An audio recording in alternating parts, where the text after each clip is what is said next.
Well, good morning, good afternoon, evening, wherever you are. We are on IMEX time here in Las Vegas.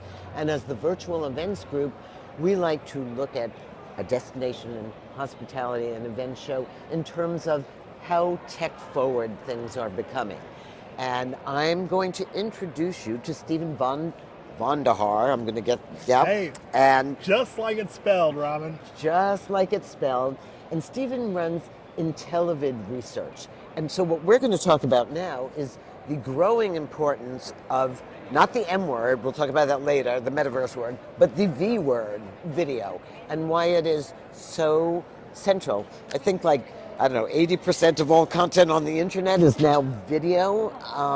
So we're seeing this explosion. And so first thing I want Stephen to do is talk to you about what kind of research InteliVid does. Yeah, and it's all in the name for InteliVid Research. We lean into the concept of intelligent video, really understanding how video tech can be used to help organizations deliver greater business impact in their day-to-day operations. So that can be anything from enterprise streaming and virtual events, all the way to the integration of artificial intelligence into the development of video platforms.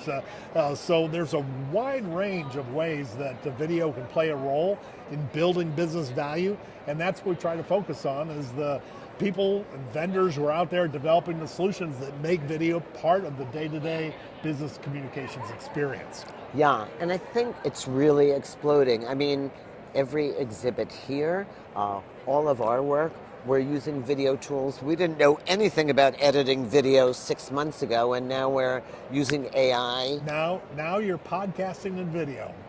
And it fits in our suitcase. Yeah, and thousands of people like you are doing this at the same time.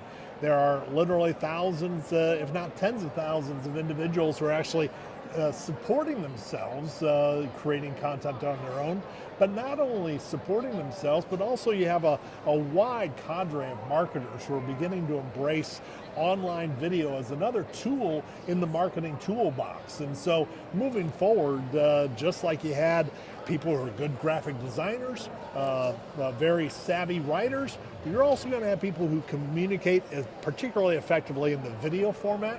And those people are going to have advantage in getting the word out and promoting their organizations and really leveraging video in a way that helps them build their business. Yeah, and you are seeing, I think one of the problems is you're seeing so much video and nobody's keeping track of it. It sort of happens, and then, I mean, my repository for video is YouTube. I can do better than that, right? Well, that's part of the why everybody's talking about artificial intelligence, Robin. That as you get growing piles of video, it's you are not alone in that. In terms of having hard drives full of video that never gets touched again. And that's because we really didn't have the software solutions at hand to really help us manage that growing pile of video content. But now artificial intelligence and really the ability to process data very rapidly, you got to remember that video is just unstructured data. And the ability to leverage software to make sense of all that data chaos is critical in terms of increasing the value of video in day-to-day business activities. I love that thought. So video is just unstructured data. So what can you do now? You can have Otter.ai summarize your video. You can have Opus or Vidyo or so many other video editing programs. Yeah. Look for those moments of that have generated the most sentiment.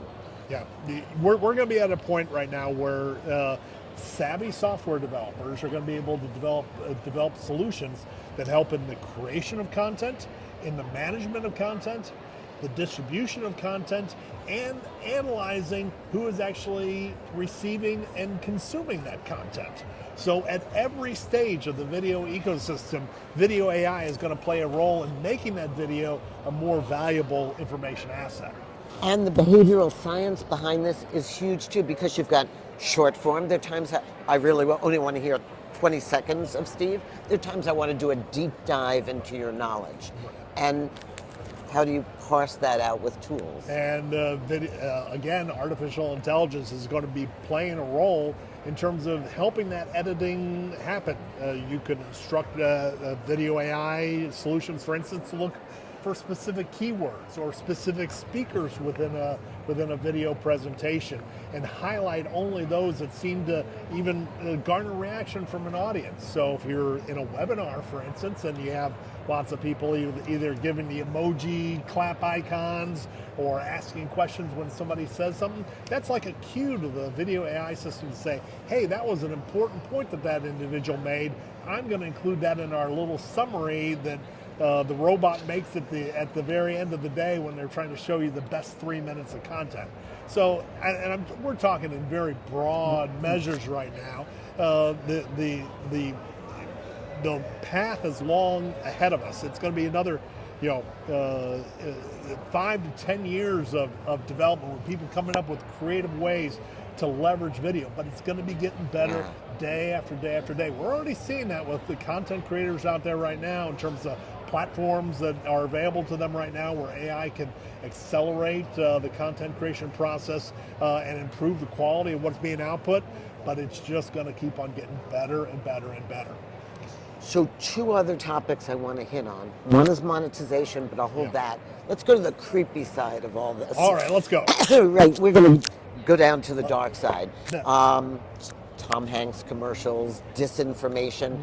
Even I can create a fake human in about 15 minutes. Yeah, and I'm not particularly good. Yeah. So what needs to happen sort of on the back end to make sense of all this? Yeah, you're always going to have bad actors when a new technology emerges.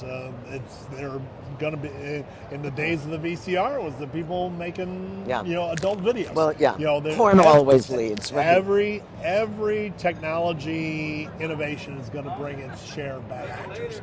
The question is, how does the industry respond to an issue in a way that helps people deal with that situation? And there's never going to be a way where you can identify every individual video that is a deep fake, because some people will be good actors and say, yes, I'm honestly saying that this is a deep fake. Yeah. But then you'll have some people, like with the Tom Hanks dental insurance video, who might not disclose that. But on the flip side, Tom Hanks is now digitizing himself. He's in a movie with Robin Wright coming up. So I think Hollywood is racing to digitize their identities. And there will be that, and there will be good uses, but the question is, we've been trained since the beginning of movies to trust what we see on the screen. If it happens in a video, we are to assume that it is actually something that happened, and it's happening right in front of our own eyes. What is going to be incumbent upon the technology industry, and there's really nothing in place for this right now, but there needs to be a watermark solution within devices that are capturing actual video, so that you're able to verify that, yes, this particular piece of video was captured with a camera and has been unaltered since that capture. Or if it's been altered, say it. This sunset was produced by Adobe. Yeah, right? Exactly. And so if the industry, the way for the industry to respond to this ultimately is to create ways that validate real videos, as opposed to playing whack-a-mole with deepfake videos and trying to identify every fake out there. Let's just identify every truthful video and let the ones who don't have the truth mark on them, let people view them with the appropriate amount of skepticism. Yeah, okay, so that's our visit to the dark side. Now we have to talk to our visit to, it's less expensive to produce good video than ever before, but it's still expensive. So you've invested, is the return, how do you start to measure return on investment? Take all these booths here, visit Memphis, visit Texas. And you're asking the critical question is when we're looking at, in particular, video AI solutions, content creators or technology developers can go crazy in terms of their ability to dream up new ways to leverage very expensive computing processing power to develop applications that may or may not pay off on the backside. So it's really going to be incumbent within the industry for us to see existing video software platform developers begin to identify the issues that are most important to their targeted customer base. We call it applied AI. So it's the notion that you are going to develop specific applications that infuse AI into the video production process, and you're going to know the customer so well, Mr. and Mrs. Software Developer, that you are going to be able to go out and say, yes, my customer will pay the added fees for this particular thing because this AI feature adds so much extra capability to the overall solution. So it really is for software developers, it's not just a matter anymore of build it and they will come. It's a matter of let's figure out what people will pay for and let's build something to match that need. I could go on and ask you so many questions, but we talked a little bit before about the metaverse and what went wrong, what went right. Where does video fit into it? Thoughts? Metaverse is not a destination. The metaverse is a journey. And every virtual event technology provider on the floor here at IMEX is on that journey. Now, it's a journey that's going to take 10 years, maybe 15 years, maybe more, I don't know. But essentially, the Zuckerberg created vision of the metaverse is not wrong, it's just premature.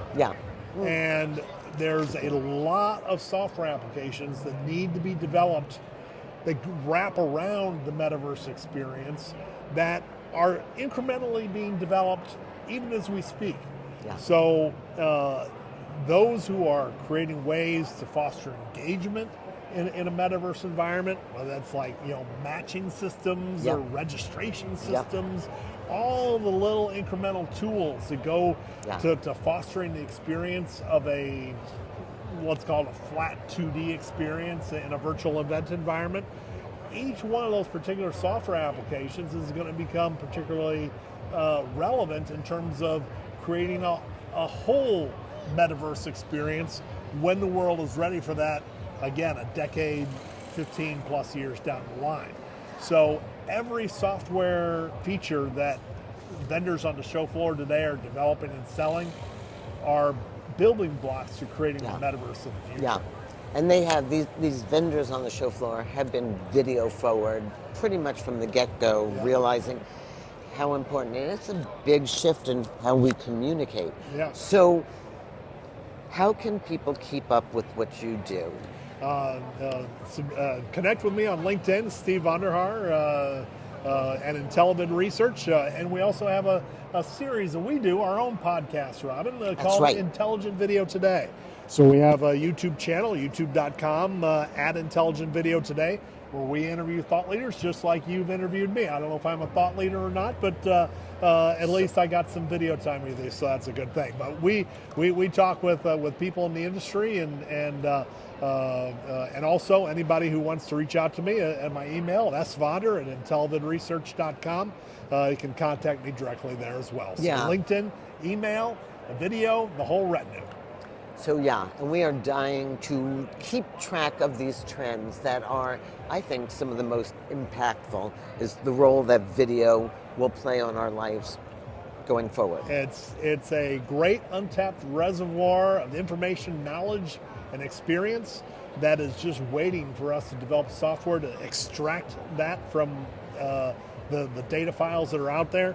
So we're only scratching the surface of what video can do in the business marketplace right now. So lesson is, start thinking about your videos as more than just videos, but unstructured data that has deep amounts of content and information in it, right? That's the ticket.